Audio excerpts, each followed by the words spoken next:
Yeah, so let's role play here. So if you're a school owner and you're listening right now and you have a staff member that you want to be able to get them to enroll new students, or you like you're just not comfortable, you feel weird doing it, try this drill. I'll tell you right now like how we're gonna do it, and you could just copy it. And by the way, like I've joined multiple martial arts schools myself that are like, when I'm a student, like at jujitsu schools, and uh I would say two out of three of them, no one has sold me a membership. Like no one's got sat down to go over the membership with me. It's like I had to like follow up with them to pay. And I probably could have gone for 3 months, 6 months, or a year and not paid a dime because no one asked me anything. If they would have asked me at any point, I would have just joined. But of course, I'm a martial artist, I'm professional. So I'm coming from different backgrounds. So I asked them, like, hey, how do I join? What do I need to do? And sometimes it's like me following up multiple times because I feel bad. So, and that's my personal experience. I'm sure this happens to a lot of people that want to join in places. So don't feel bad selling a membership because you're not really selling them a membership. Um, you're selling them a transformation. Okay. So let's talk about this drill we're going to do. Wait, let me go So, back for 1 second. Just I yeah. just want to like you're describing your experience, and if somebody's listening, they'll think, well, that's great. So eventually, I don't have to be good at sales. The person will feel bad. They'll come to me, and eventually they'll enroll. So there's a distinction between an order taker, and that's somebody that comes up to you and says, "Hey, Mr. Brenner, I want to enroll in martial arts. Can you get me some paperwork?" And then you go and do that. That's not a salesperson. That's an order taker. A salesperson is that mom or dad or that adult that is a little bit nervous, that has some real challenge, like they're not sure if they can make it in their schedule. Maybe the money's a little bit tight. Maybe they're not sure if their child's going to stick with it. Where you help them get past that. That's a salesperson, someone who helps people get out of their own way, helps people overcome their own challenges.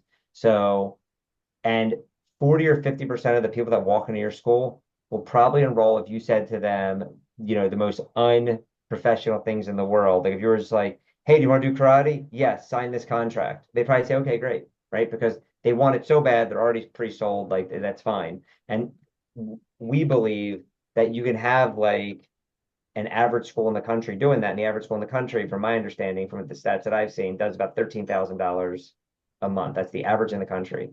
However, if you're a professional, it's the other 30% of the people that, to get from 50% to 80% or maybe 70% or maybe not, somewhere 20, 30, 40% more is where you need to be a professional and you need to help guide them to help them. And that's really truly helping them. And it's not some scummy sales thing. It's truly like they came in for something.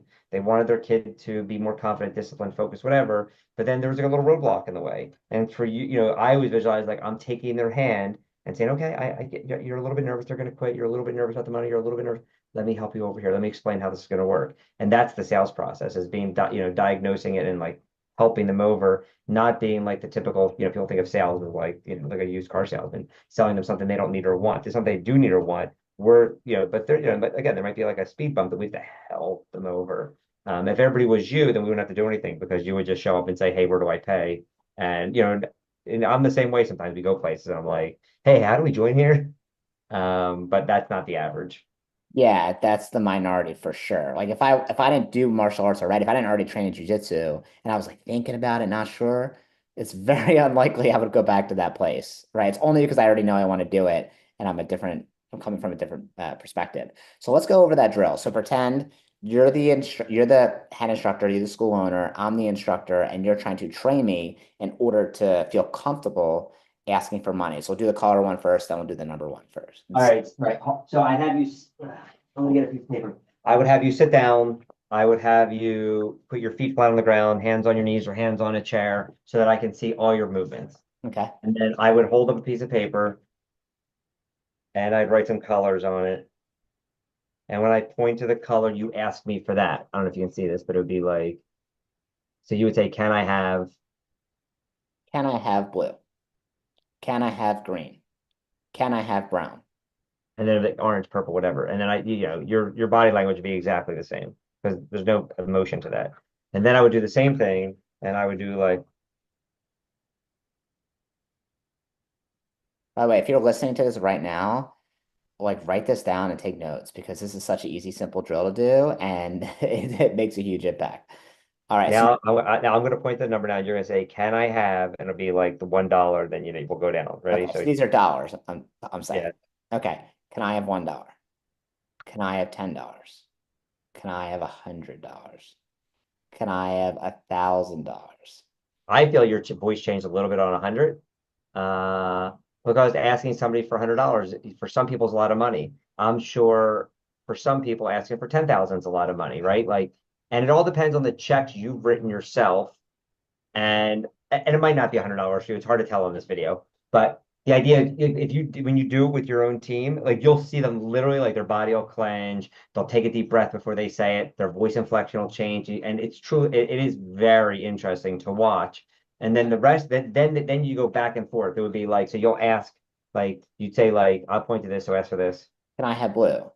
Can I have green? Can I have brown? No, no, no. It'd be like blue and then a number, green and Oh, then got it. So can I have blue? Can I and have $10,000? right, but you would start with one and then 10, like it would, Got and it. you like five colors, five numbers, whatever.